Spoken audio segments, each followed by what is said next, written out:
Première commune la plus peuplée du Bénin. Carrefour universitaire et économique, Abomey-Calavi est situé à 1 heure de route de Cotonou. C'est pourquoi aujourd'hui, ça a été un très grand plaisir de recevoir son maire, qui est de passage à Paris.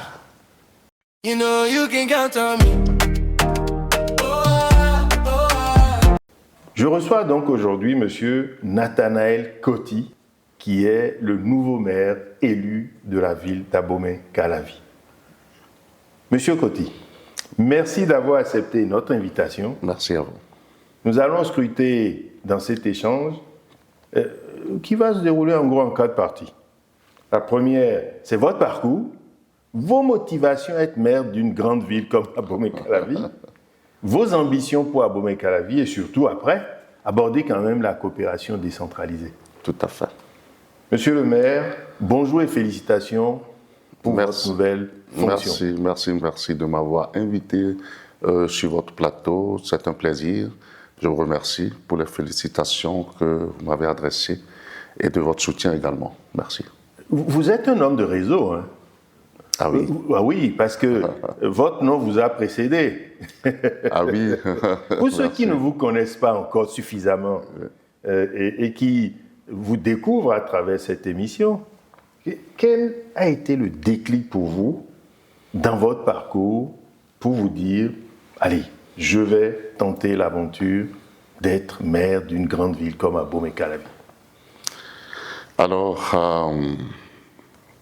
si je dois parler de déclic, c'est la confiance que j'ai inspirée au président de la République, l'ancien président de la République, M. Patrice Talon, alors chef de la majorité présidentielle, mais aussi au président de l'Union progressiste Le Renouveau, le professeur Joseph Fifamejok-Benou, aujourd'hui président de l'Assemblée nationale du Bénin. Absolument. Et au cadre de mon parti.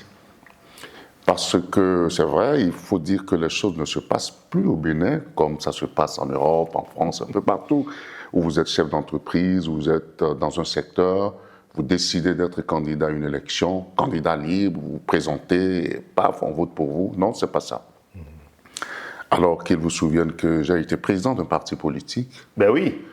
Le PER, le Parti pour l'engagement et la relève. Oui. J'ai fusionné avec l'Union progressiste Le Renouveau. Et donc, j'ai milité pendant 4 années au sein de l'Union progressiste Le Renouveau. Après, je suis allé sur la liste de l'Union progressiste Le Renouveau. Mais là, c'est pour ça que j'ai dit que s'il y a des clics, c'est la confiance que j'ai inspirée. Pourquoi? Parce que, en réalité, c'est le parti qui s'investit. C'est le parti qui s'investit pour gagner les élections, à travers ses militants, bien entendu. Oui. Une fois que le parti a gagné les élections dans une commune, il n'appartient pas à un monsieur Coty Nathanaël qui dit « je veux être maire, je veux être ci, je veux être député ». Ce n'est pas Nathanaël Coty. Par rapport à ceux-là, au regard de ceux qui ont été élus, le parti maintenant, avec son chef de la majorité, le chef de la majorité, les deux s'asseyent pour voir qui peut être maire, qui peut être ci, qui peut être ça. Mais alors dites-moi quand même, donc, Monsieur Coty, vous me cachez des choses là. Pas du vous tout. avez une longue expérience professionnelle dans le secteur privé aussi. Mais bien entendu tout ça n'a pas joué un peu dans ces choix-là. Oui, tout à fait, j'en viens parce que c'est lorsque on regarde les profils, on regarde le parcours, on regarde tout ça, qu'on peut décider de qui doit être maire. Alors donc c'est une confiance. C'est une confiance. Vous n'êtes pas seul quand même dans un parti politique. Vous n'êtes pas le seul à être élu. Et donc si on porte le choix sur vous, le président de votre parti, la haute direction politique, le président de la République, vous donne leur confiance pour que vous soyez maire, c'est que ce n'est pas de votre volonté, ce n'est pas une obsession, ce n'est pas un choix personnel. J'ai compris ça, mais dites-moi, votre parcours d'homme vous étiez industriel ou vous avez été un grand entrepreneur aussi? Alors mon parcours professionnel dans le privé, ça va être juste une transposition intelligente. Mais quel est-il, bien entendu. ce parcours? Quel est-il? Alors, moi, c'est vrai, j'ai travaillé pour des privés, après j'ai été chef d'entreprise Vous avez moi-même. été chef d'entreprise, Chef c'est ça que je voulais vous d'entreprise entendre moi-même, tout à fait. Donc, oui. tout ça, ça a contribué parce que lorsque vous êtes chef d'entreprise, c'est Dans que quel domaine? vous êtes tombé, alors dans le domaine de l'agroalimentaire, dans le domaine du business et tout ça. Absolument. Et donc, quand vous êtes dans le secteur privé, c'est que vous êtes tombé plusieurs fois. Vous vous êtes relevé plusieurs fois. La résilience. La résilience, et tout ça, ça vous permet d'être du devant de la scène et de pouvoir apporter quelque chose de positif à la fin. Tout à fait. Mais dites-moi quand même, ça vous a pas fait un peu peur d'aller vous confronter à Abomey Calavi? C'est pas rien, c'est un défi majeur, c'est un défi titanesque à Abomey Calavi. Hein. Explosion démographique, les défis d'assainissement, des questions de sécurité, questions d'emploi des jeunes. Vous n'avez peur de rien, hein? Non, mais pourquoi? C'est la fonction. Lorsque vous êtes politique et que vous accédez déjà à un niveau en politique, Oui. Ça veut dire que vous êtes prêt pour la charge, vous êtes prêt à diriger, vous êtes prêt à gérer. Et encore, le Bénin est très organisé aujourd'hui, vous ne gérez pas seul. D'accord. Ce n'est plus les maires d'hier avant les réformes qui sont tout puissants, qui font tout, qui prennent les décisions. Non, vous êtes sur une ligne donnée. On vous suit, on vous conseille, tout est réglé. Alors dites-moi, du coup, quelle a été votre première urgence quand vous êtes arrivé là? Vous dites, je vais m'attaquer à quoi?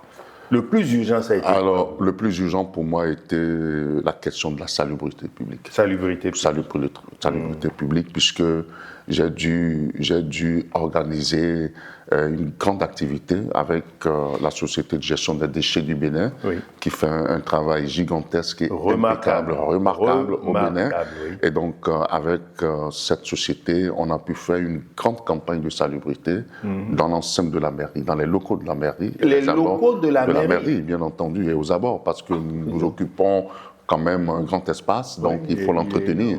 Vous ne pouvez pas demander à vos populations d'entretenir la commune, de faire de la salubrité si vous-même déjà, vous ne le faites pas chez vous.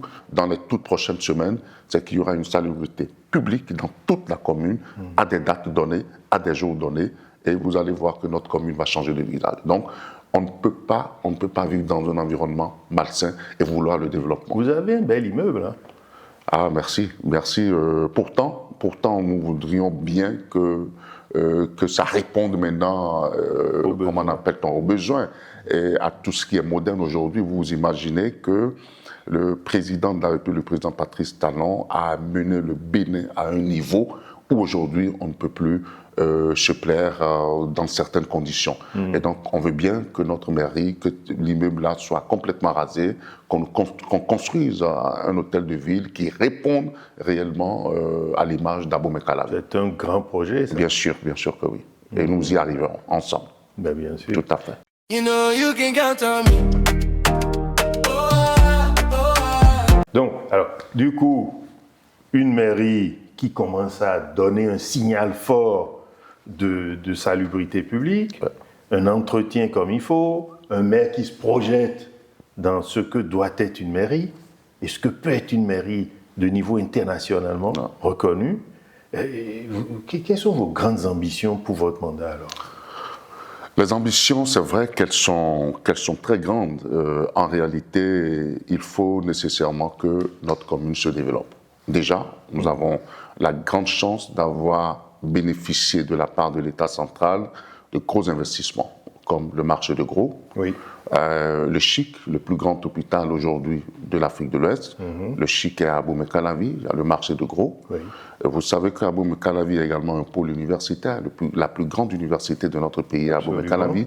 Et donc, nous avons besoin de continuer à construire Abomey Calavi, à construire le développement d'Abomey Calavi. Et donc, comme grande ambition, c'est d'avoir une cité moderne, une cité qui nous ressemble, une cité qui pense aux jeunes, où les jeunes, les femmes, les vieillards se retrouvent à l'aise dans leur commune. Monsieur le maire, ça c'est le discours politique. C'est pas du tout. Dites-moi concrètement, c'est quoi? Ça se traduit comment? Alors, ça se traduit tout simplement par quelques trois aux 4 aspects. Eh bien voilà. Dans un premier temps, Oui. il faut nécessairement qu'on rétablisse l'esprit du service public.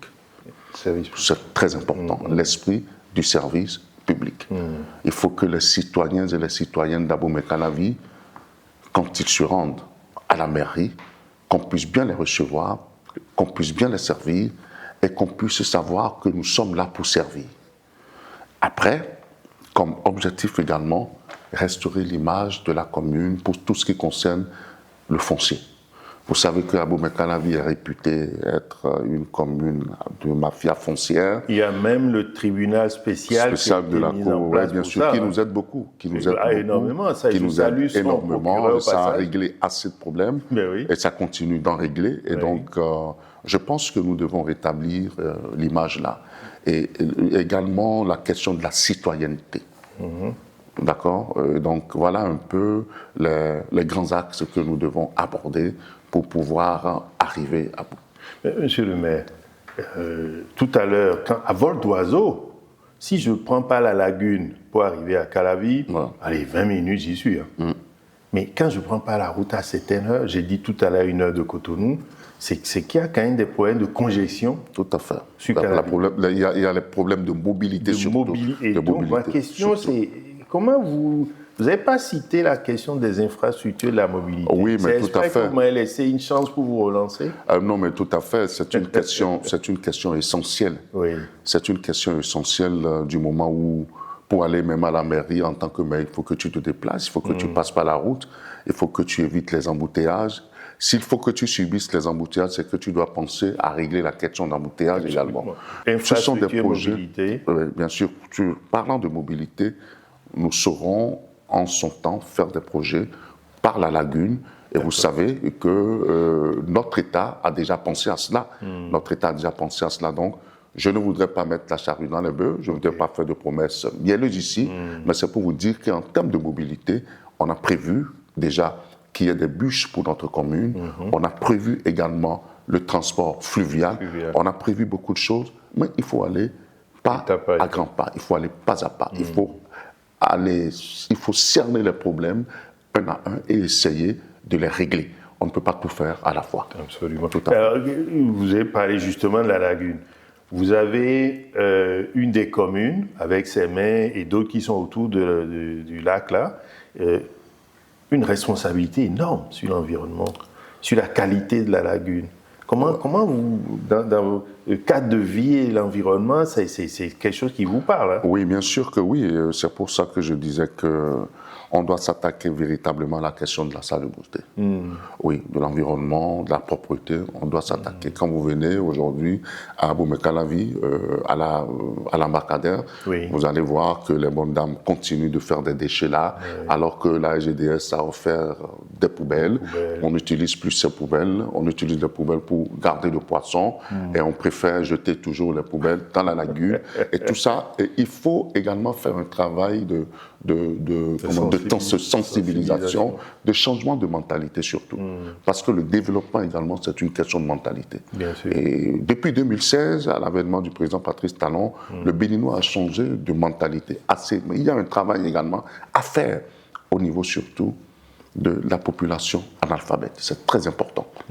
Très important. Et c'est lié à quoi? C'est lié au fait que beaucoup de campagnes que nous faisons aujourd'hui sont faites en français, ou c'est lié au fait que les gens ne comprennent pas bien pourquoi ils rentrent dans le processus? Il y a le fait que les gens ne comprennent pas. Les gens ont certaines habitudes et pour les bousculer, c'est un peu difficile. Il faut insister et nous allons mettre tout le monde au travail pour que nous puissions avancer. Contribution. Tout à fait.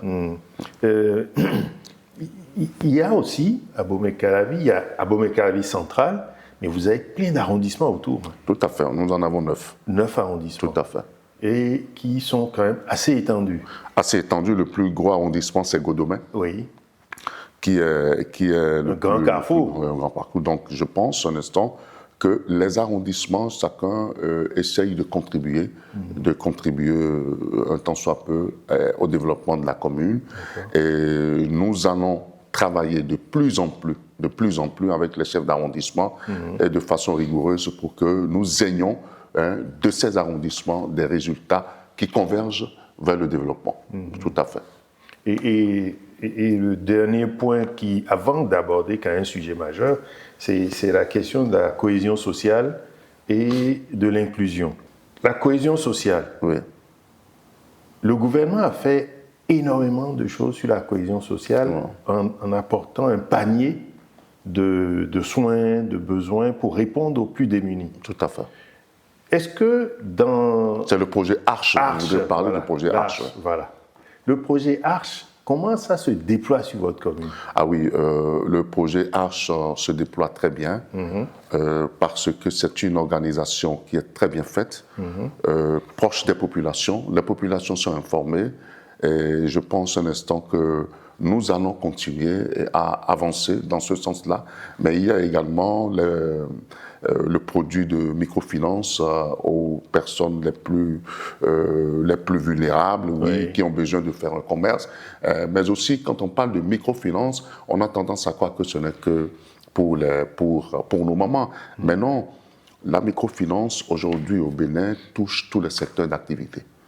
Que vous soyez artisan, que vous soyez agriculteur, que vous soyez transporteur, que vous soyez femme ménagère et tout ça commerçante, la microfinance touche tout le monde. Donc l'objectif de la commune aujourd'hui, c'est de faire comprendre cela aux gens et de rapprocher la microfinance. Comment vous faites ça des populations? Parce que là, imaginons quelqu'un qui est dans ce besoin nous écoute aujourd'hui. Ouais. Et il va taper à quelle porte, alors, quel guichet? Ce n'est pas du tout difficile.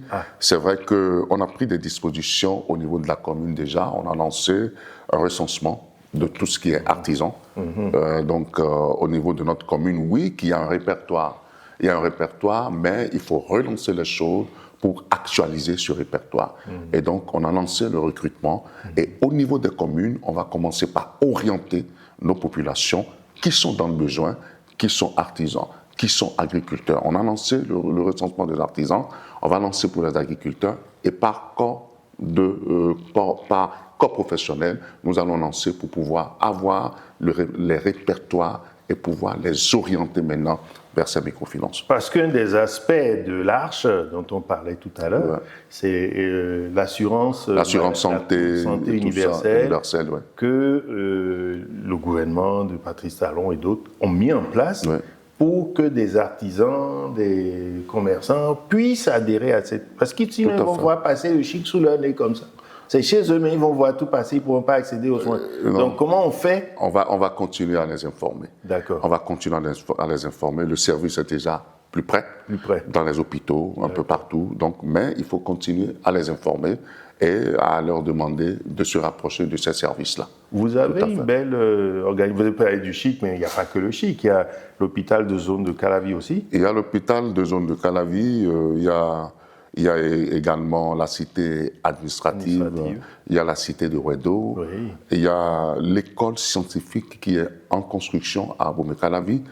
L'école scientifique, bien entendu, c'est l'école où les jeunes béninois, les jeunes étudiants béninois peuvent aller pour fabriquer des robots, pour fabriquer des drones, pour fabriquer des ordinateurs. C'est différent du lycée technique. Et donc, il y a ce lycée qui est en train de se construire, presque dans 6 ou 7 départements, si j'ai bonne mémoire. Mais ce que je retiens, c'est qu'à Abomey-Calavi, avec le ministre conseiller, on était allé il y a quelques mois, il y a 2-3 mois, pour aller voir l'état d'avancement des travaux, pour voir comment ça se passe. Et c'est un très beau projet pour la jeunesse. Donc, Calavi aujourd'hui est le réservoir, comment on appelle-t-on, d'infrastructures, est l'avenir de demain. C'est carrément le miroir de demain pour le Bénin, Abomey-Calavi. Monsieur le maire, il y a un sujet que vous n'avez pas abordé, mais moi je vais vous provoquer un peu quand même. Dites-moi. Il y a beaucoup de jeunes qui vont vers Calavi parce qu'il y a Glodiwe qui est pas loin. Il y a, vous avez parlé de Wedo tout à l'heure, qui est la cité. Le coût est quand même un peu élevé. Néanmoins, c'est là. Comment la mairie peut faire pour accompagner l'installation des jeunes pour qu'ils puissent disposer de logements à des prix abordables dans ce sujet-là? Alors tout ça, vous savez que notre État, il y a quelques années, avait déjà fixé les modalités pour les propriétaires et pour les locataires. L'État a déjà fixé. Mais nous venons d'arriver il y a 3 mois. Il faudrait qu'on repense également la question de logement à Abomey-Calavi. Accessible. Parce que ça fait, si nous repensons cela, ça fait sécurité pour la commune. Nous savons tous ceux qui rentrent et nous savons ceux qui y vivent. C'est très important. Et il y a des projets que je ne vais pas dévoiler ici, des projets surprises, de très bons projets surprises pour nos populations. Et bientôt, nous allons mettre ces projets en exergue pour que les populations se retrouvent un peu dans tout ce qui est logement. On s'intéresse à eux, il y aura un cadre pour chercher le logement, il y aura des suivis, on ira même avoir la carte du citoyen d'Abomey-Calavi. Ça fait partie des choses que nous allons faire pour impacter nos populations. You know you can count on me. Je vais finir sur les aspects ambition là, avec un point qui est pour moi un point essentiel, la question de la gouvernance. Vous avez, l'État a mis en place une structure qui pour moi est une vraie réussite, mais qui a suscité quand même beaucoup de remous au départ, la création des postes de secrétaire exécutif de communes. Aujourd'hui, bon, c'est quelque chose qui tourne. Comment vous vivez ça et comment est-ce que cette articulation de la gouvernance locale entre le maire, la secrétaire ou le secrétaire exécutif et les chefs d'arrondissement est mise en œuvre et comment vous pouvez moderniser un peu tout ça pour que ça soit huilé? Parce qu'on a quand même, il faut dire les choses, quelques communes, ça a été un peu tendu, monsieur le maire, n'est-ce pas? Oui, je crois qu'il va de soi. C'est la loi. Il faut que tout le monde respecte la loi, bien entendu. Et j'ai cru entendre que cette réforme a été dans sa phase d'expérience. Et le gouvernement, les services, je dirais les communes, vont en tirer également des leçons améliorées au jour le jour, parce que la réforme, c'est quoi la réforme?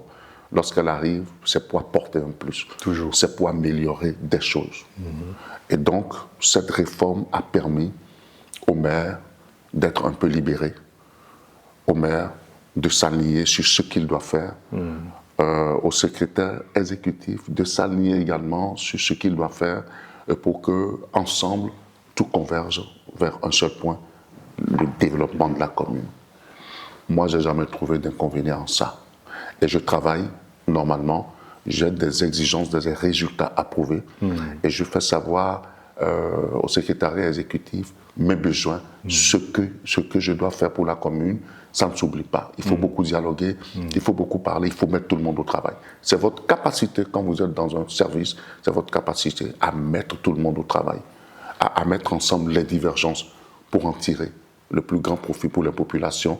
C'est tout ça qui constitue votre force et votre leadership. Et je pense un instant qu'à Abomey-Calavi, ça se passe parfaitement bien. Tout le monde est axé sur le développement. Quand je suis arrivé en tant que maire, j'ai dit à notre secrétaire exécutive que j'ai un seul problème à régler à Abomey-Calavi, la question du développement. Et que je voudrais qu'elle en fasse également son problème. Et pour qu'ensemble nous puissions trouver des solutions à la commune. Et c'est comme ça que ça se passe. On n'est pas maire pour tout faire. On est maire pour faire l'essentiel, pour régler les problèmes des populations, pour être plus proche des populations. Et pour ce faire, on doit avoir l'adhésion du secrétariat exécutif, on doit avoir l'adhésion des conseillers, des chefs d'arrondissement, du conseil de supervision, de tout le monde. C'est un ensemble. Vous avez le conseil de supervision qui tourne derrière. Tout à fait. Le conseil de supervision, c'est déjà le maire, ses adjoints et les présidents de commission. Et donc, il y a la SE qui se joint chaque fois à nous, au conseil de supervision, pour les décisions. Et je pense un instant que c'est une synergie d'action qui n'est pas du tout mauvaise. Je le dis encore une fois, dans la réforme, ceux qui l'ont porté sauront ce qu'on doit retirer de la réforme, ce qu'il faut rajouter, ce qu'il faut améliorer pour que la réforme puisse être une réforme parfaite. C'est tout. À vous écouter, je me dis, mais vous avez parlé de leadership, vous avez parlé de réforme, vous avez comment on peut insuffler tout ça. Est-ce que vous partagez ça avec vos collègues maires? Oui. Et comment vous pouvez être un fer de lance pour pour faire rayonner ça dans les petites communes. Vous avez 3 strates de communes au Bénin, n'est-ce pas? Ouais, tout à fait. Mais tout le monde n'a pas la capacité de ce que vous... Bon, je ne dis pas que les autres maires ne sont pas bons, c'est pas ça. Non, tout le monde loin a de la là, capacité. loin de là. Mais néanmoins, comment pouvez-vous être un fer de lance pour porter cette bonne pratique-là un peu partout dans les communes? Je peux peut-être vous étonner. Lorsque vous êtes maire, vous n'avez plus à faire la différence entre ceux-là qui sont venus d'un parti politique, d'autres qui sont venus d'un autre, ceux qui ne vous aiment pas ou ceux qui vous aiment. Si vous faites ça, vous avez chaud. Vous êtes maire de tout le monde. Vous êtes maire de tout le monde. Et j'avoue que entre mes adjoints et moi, il y a une grande complicité. Entre les présidents de commission et moi, il y a une grande complicité. Parce qu'on se dit tout. Ah oui. Pour la commune, on se dit tout. Oui. Et nous sommes obligés de réussir ensemble. Parce que c'est un mandat. C'est un mandat. C'est un mandat. Alors, moi, mon mandat, il n'est pas différent du mandat de mes adjoints, des présidents de commission, des autres conseils, des chefs d'arrondissement et de la RSE. J'aimerais bien vous voir porter ça un peu plus loin dans tout. Ah, mais non, mais ça, c'est mon souhait, mais après... Non, les autres maires également, ils sont compétents, ils en savent quelque chose. Oui. Ils savent très bien que pour réussir un mandat, il faut impliquer tout le monde. Même le dernier agent de la maison, il a quelque chose à vous dire pour vous faire avancer. C'est vraiment important. You know you can count on me. Nous allons aborder maintenant la question de la coopération décentralisée. Ouais. C'est un élément important dans votre stratégie de maire. Ouais. Comment est-ce que vous coopérez avec d'autres communes du Bénin d'abord et ensuite avec des communes de l'international ou des institutions à l'international? Oui, votre question, elle est très pertinente parce que je perçois la question de la coopération décentralisée comme une question des communes déjà du Bénin. Une question qui les concerne, qui les regroupe. C'est tout à fait cela. En réalité, c'est quoi? Quand on est maire, on a tendance à courir après les autres communes à l'international et avoir tout ce qu'on peut avoir à l'international. Oui, c'est très beau, c'est bon. Ça fait partie de la diplomatie également au niveau des communes. Mais je trouve également qu'à l'intérieur du Bénin, les communes ensemble peuvent mieux faire. Je donne un exemple. Celui qui fait de la surcharge de Malanville pour Cotonou traverse déjà Parakou, sans parler de Ndali, sans parler de Kandi. Il traverse Chaourou, traverse Dassa, traverse Boïkon, traverse Alada, traverse Abou-Mekalavi avant d'arriver à Cotonou. Eh oui. S'il va créer des accidents sur tout le parcours, qu'est-ce qu'on peut faire avec Malanville, Parakou? Qu'est-ce qu'on peut faire avec Dassa pour décourager ça, pour préserver la vie de nos populations à chaque niveau? Tout part de là. Qu'est-ce que nous faisons nous-mêmes dans l'intercommunalité au Bénin, entre nous communes? Abou-Mekalavi et Cotonou partagent le Grand Nokoué. Bien sûr. Qu'est-ce que nous faisons ensemble? Qu'est-ce que nous avons comme objectif pour nos populations? Qu'est-ce que nous pouvons mettre ensemble pour impacter? Pour moi, la coopération décentralisée part de là, avant d'aller au niveau international. Donc c'est une question essentielle à régler entre les communes d'abord. Il faut identifier les problèmes que nous avons en commun, chercher les solutions sur place et faire des actions d'ensemble pour résoudre tous ces problèmes-là. Alors après vient la coopération internationale. La coopération internationale donne de la visibilité parce que nous avons besoin de vendre le Bénin. Bien sûr. Pour vendre le Bénin, ça part de chaque commune, ça part de chaque arrondissement, ça part de chaque village. Et donc, pour vendre le Bénin, nous avons besoin d'avoir des accords, des jumelages. Nous avons besoin de tout ça. Nous avons besoin également d'échanger des compétences, d'échanger nos cultures. En un mot, comme je l'ai dit tantôt, vendre le Bénin. Et pour vendre ce Bénin, nous avons besoin de cette coopération internationale qui est très active en ce moment. Et c'est l'une des raisons pour laquelle nous sommes ici à Paris pour le Salon des maires. Ça nous a permis de voir d'autres maires, d'échanger, de voir d'autres personnes, de voir des chefs d'entreprise, de voir des gens qui veulent investir au Bénin, un peu partout. Donc c'est ça, la diplomatie également au niveau des communes. Est-ce que vous avez parlé de compétences? Tout à fait. Comment vous pouvez, par exemple, vous êtes jumelé avec quelle ville aujourd'hui? Abomey-Calavi est jumelé avec Saint-Ouen, la mairie de Saint-Ouen. La mairie de Saint-Ouen. Tout à fait. Et nous avons rencontré le maire de Saint-Ouen vendredi dernier. Ah oui.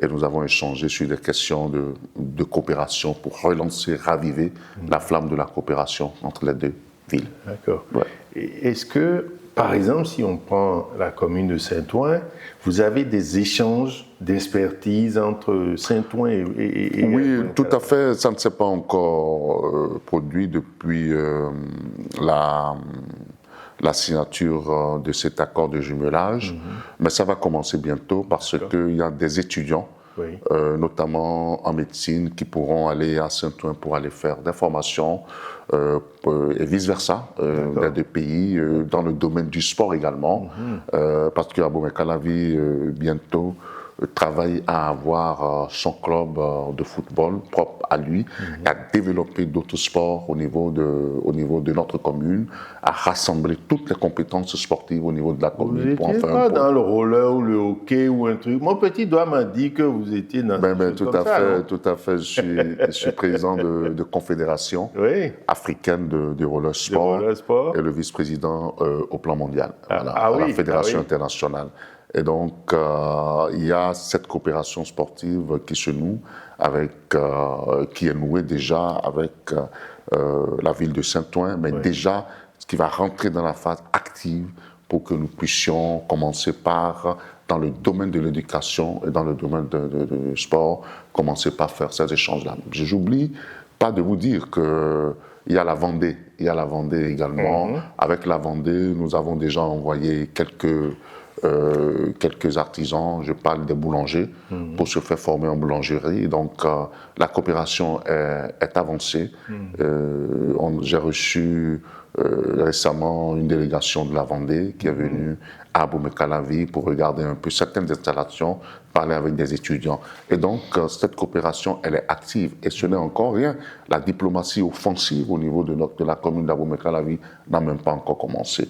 On s'est attelé à régler les problèmes urgents pour nous avant de commencer parce que nous avons 7 années, un mandat de 7 ans. Bien sûr. Et en 7 ans, il faut faire une bonne planification. Il faut pas aller ici, aller là, vouloir tout faire en même temps et rater. Non, il faut aller pas à pas, de façon très très consciencieuse, rigoureuse, mais de façon calme, dans l'efficacité. Et c'est ce que nous sommes en train de faire, la phase offensive au niveau de la diplomatie, elle n'a même pas encore commencé. Ce n'est que les prémices. Merci. You know you can count on me. Et la diaspora dans tout ça, la diaspora béninoise en France ou ailleurs, comment elle s'est mise à contribution dans... Vous en faites partie. Vous en faites partie et vous serez mise à contribution également.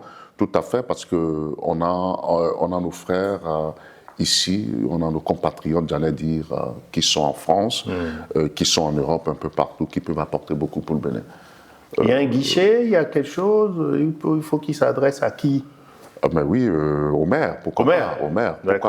Donc, parce que nous, on n'attend même pas qu'ils s'adressent à nous, nous venons vers eux. Parce qu'on a rencontré la diaspora quand je suis arrivé, j'ai rencontré la diaspora, j'ai discuté avec les Béninois de l'extérieur qui sont venus de l'Allemagne, qui sont venus de l'Italie, et j'ai posé un peu les objectifs et les urgences de notre commune, et j'ai invité nos compatriotes à nous aider parce que vous avez beau être français, vous avez beau être italien, mais vous avez le cœur tout chaud béninois. Et c'est ce qui est là. C'est ce qui nous rassemble. Et donc, voilà, je pense un instant qu'avec la diaspora, on a de très très bonnes perspectives, voilà, donc, en jeu. Voilà, tout à fait. You know you can count on me. Eh bien, ça passait vite, hein? Oui. Ça passe très vite, parce que vous avez beaucoup de choses à nous dire, même si vous n'avez pas tout voulu nous dire, parce que vous avez gardé un peu sous le coude. Et c'est tant mieux parce que nos auditeurs, la prochaine fois qu'on vous rencontrera, vont faire le bilan de comment vous avez avancé. Et je finirai en vous posant quand même une question. Imaginons que vous avez vos habitants en face de vous là. Quel message vous voulez leur faire passer? Quelqu'un qui est au Bénin, pas nous la diaspora, mais au Bénin, qui vous entend là aujourd'hui, qu'est-ce que vous voulez leur dire? Ah oui, à un citoyen, à une citoyenne d'Abomey-Calavi, je dirais tout simplement de garder espoir et de travailler à ce que la commune se développe et ressemble réellement à l'image qu'elle doit présenter aujourd'hui.